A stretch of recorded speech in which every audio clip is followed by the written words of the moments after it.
Ponnambalam, you have 14 minutes. Me? I thank you. How many minutes, ma'am? 14 minutes. Thank you. To be honest, Honourable Presiding Member, I take part in this debate quite reluctantly. Reluctantly because the Defence Ministry is a subject that is very polarizing. It's polarizing when you hear speeches not only in this House, but even when you consider opinions outside this House. It's polarizing on ethnic lines. And on that basis, the tragedy is that this House has deteriorated in its conduct to such a point where differing opinions are not respected, differing opinions are not allowed to be voiced, and one then, in that backdrop, has to ask the question whether there is any point in speaking. But despite that, it is my duty by the people who elected me to express certain views, which I will endeavour to do. Honourable Presiding Member, in May 2009, the date was the 16th, I was approached by the LTT's political head, at that time Mr. Nadesan, and Mr. Pulitevan, who was in charge of the Peace Secretariat, to approach the government of the day. There were nearly 150,000 to 100,000 people in LTT controlled areas on the 16th of May 2009. And the LTT's position was that if the government was not approached and if the LTT's wish to save those lives of civilians was not expressed and conveyed, those lives will be lost. And on that basis, I contacted the then Minister, Mr. Basil Rajapaksa, on numerous occasions on the 16th from about 4 o'clock in the afternoon till about 10 in the night. I think we must have discussed 10 times the modalities with regards to how those civilians could be brought across. Eventually, with the Defence Ministry consultation, it was agreed around 8 o'clock in the night that Mr. Basil Rajapaksa and myself will personally go to Vanni along with 2 bishops that the government and we will agree upon, who will oversee the whole process by which these civilians will come across. And this agreement was reached at about 8 o'clock on the 16th, pending the Security Council approval, which was to take place on the next day, because His Excellency President Mahinda Rajapaksa was away in Jordan for the non-aligned movement meeting, and he was only returning on the 17th morning. When he was to return, he was supposed to go into a National Security Council meeting immediately, and approval was supposed to be sought, and we were to be ready to go to Vanni to ensure that those civilians be brought across. Now, it was 150,000 to 100, and I make those large numbers. There is a discrepancy of nearly 50,000 because it was almost impossible to give a safe number. But those numbers were massive by any stretch of imagination. By any stretch of imagination. And at about 11 o'clock, after the National Security Council meeting had started, at about 11 o'clock when I was looking at the TV, the government's channels, Rupavahini and ITN, announced that all civilians had been brought across. About 50,000 civilians had come across, and that there was no more civilians in LTT-controlled areas. I panicked, because I know that when the war started in LTT-controlled areas, there were over 460,000 civilians. These were government figures.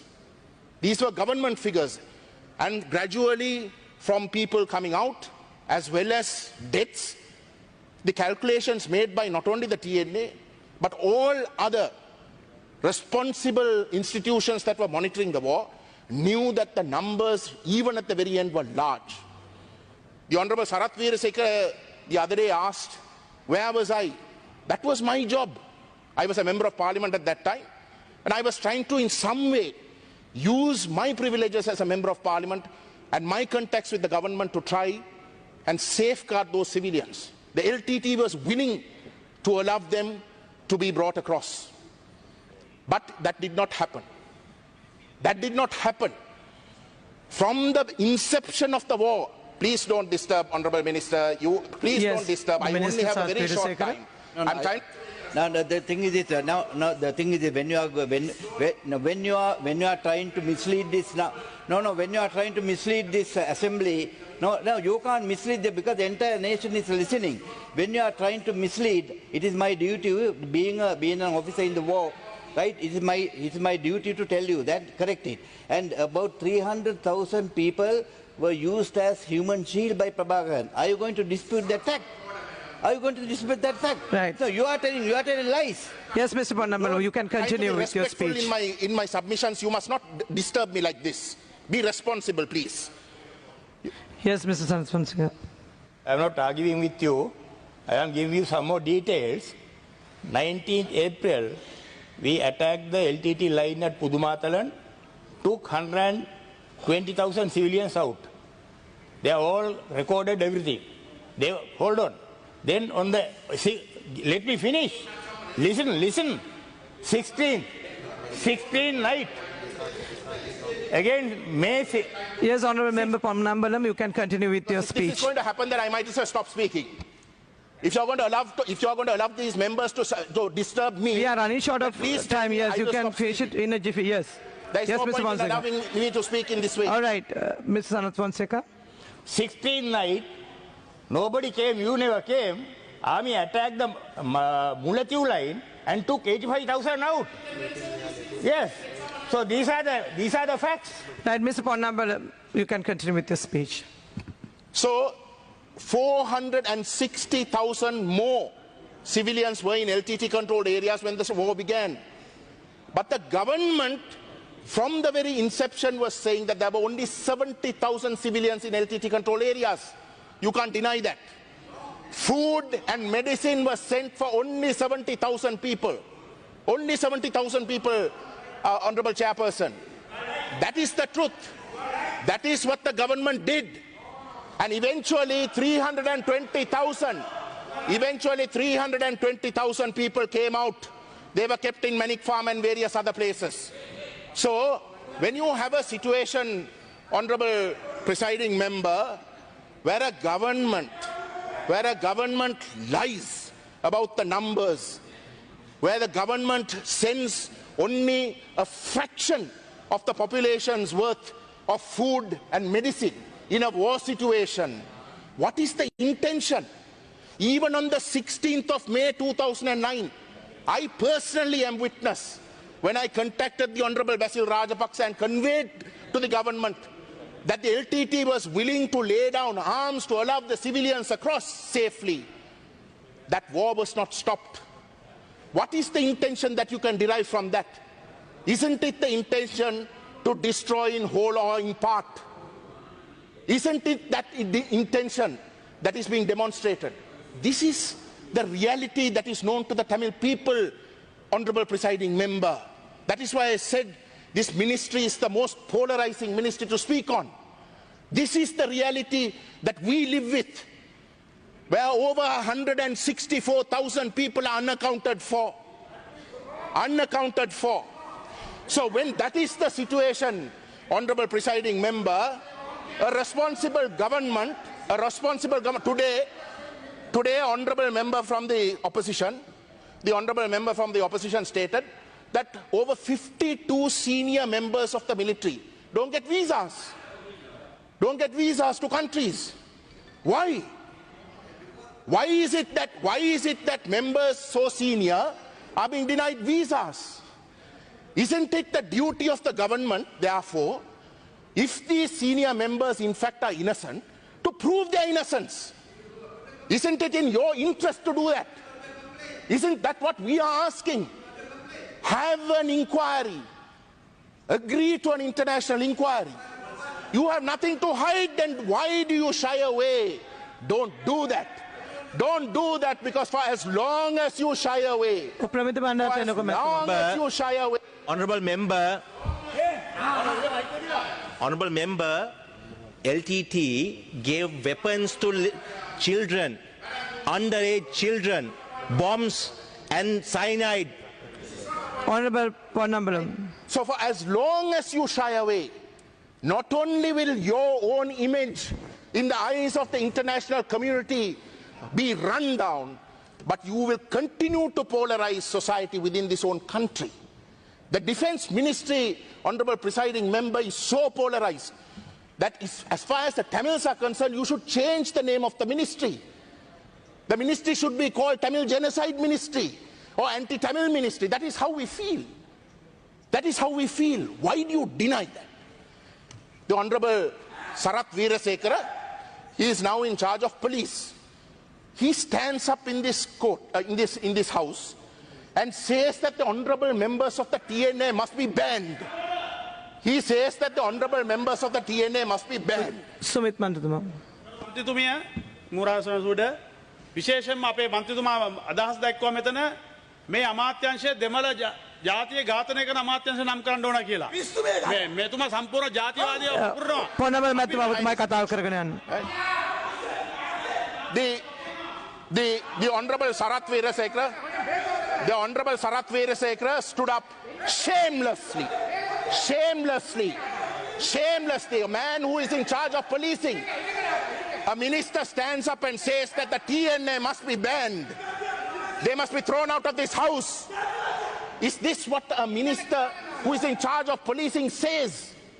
The Honorable Mahinda Samarsinghe on the 23rd made a speech. The poor member thought that he was praising. The poor member. Honorable member, you have 2 more minutes. The Honorable Mahinda Samarsinghe boasted that President Mahinda Rajapaksa didn't want to allow the civilians to come across. When there were different countries, different individuals like myself trying to intervene to save those civilians, the Honorable Mahinda Samarsinghe says, he boasts, saying that President Rajapaksa didn't want the civilians to come across because Prabhakaran might escape. For one man, you chose to destroy thousands and thousands of lives.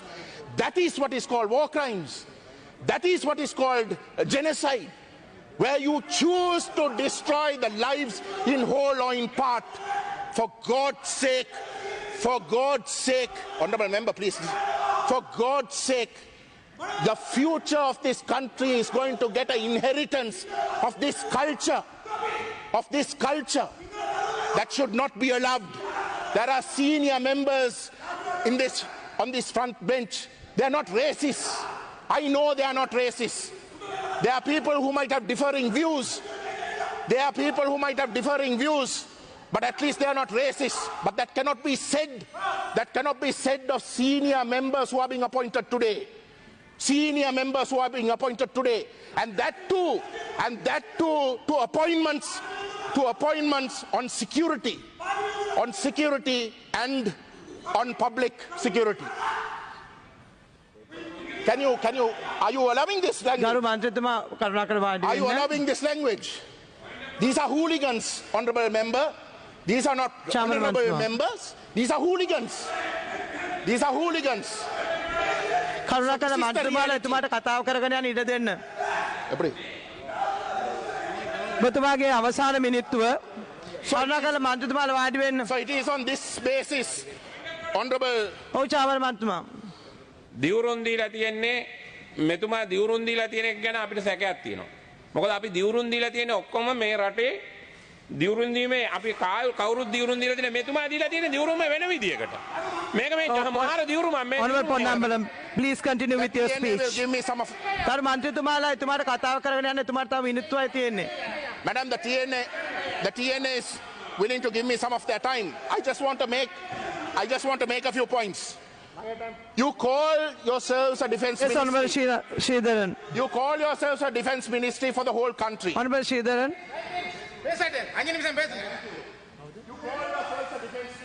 அஞ்சு நிமிஷம் நான் கொடுக்குறேன் பேசுங்க. Honorable Ponnambalam, please continue with your speech. Military, they've given me some time, they've given me 5 minutes. The defense ministry has 20 divisions in this country. 20 divisions. Of the 20 divisions, Honorable Presiding Members, 16 are based in the Northeast.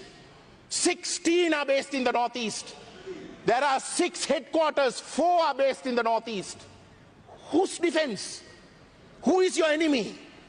You claim here that it is only the LTT that's your enemy. But it is the Tamil people that you're oppressing. Is this what you want to convey for generations and generations to come? For God's sake, think again. In order to pursue your chauvinistic and racist policies, you are creating precedents today that is going to curse this country. Curse it to the point that you might quite well destroy us, but you will destroy yourselves. Honorable Tennakoon. I wish you had the balls to talk like this against the LTT when they were giving arms to children, when they're giving bombs to children. Honorable Ponnambalam, please continue. Thank you. Is this the precedent that you want to set?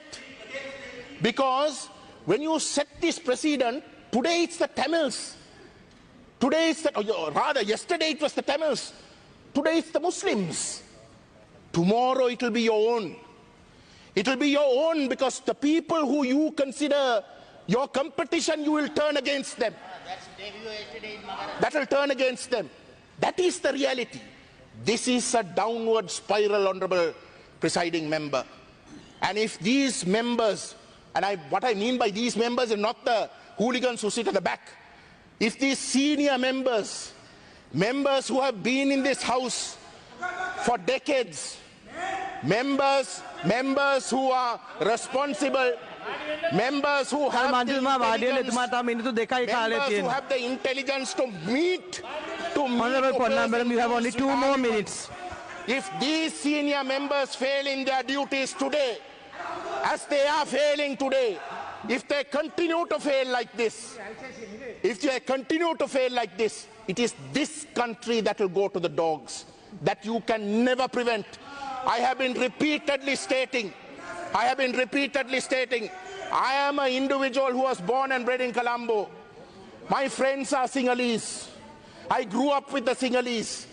During the 83 riots, it was the Sinhalese people, like Mr. Ananda Vijayasekara, President's Council, like Mr. Kosala Vijayathilaka, President's Council, like Mr. Stanley Williams. These are the people who saved us. Those were Sinhalese people. Those are the Sinhalese people that I knew. But quite honestly, even 10 years ago when I came as a member, even when the LTT was there, this was not the culture. This was not the culture, madam. People were willing to listen. People were willing to answer. Even though they disagreed, were willing to answer with decorum. But it's a disaster what has come before this country. Make no mistake. You can by all means continue to disenfranchise the Tamil people. You might even succeed in your continued systematic genocide. You might even succeed in totally dismantling our identity. There might come a time that we can't even claim that we ever had a place on this island. But you will leave a legacy that will destroy yourselves. Mark my words. Honorable member, please wind up. Thank you.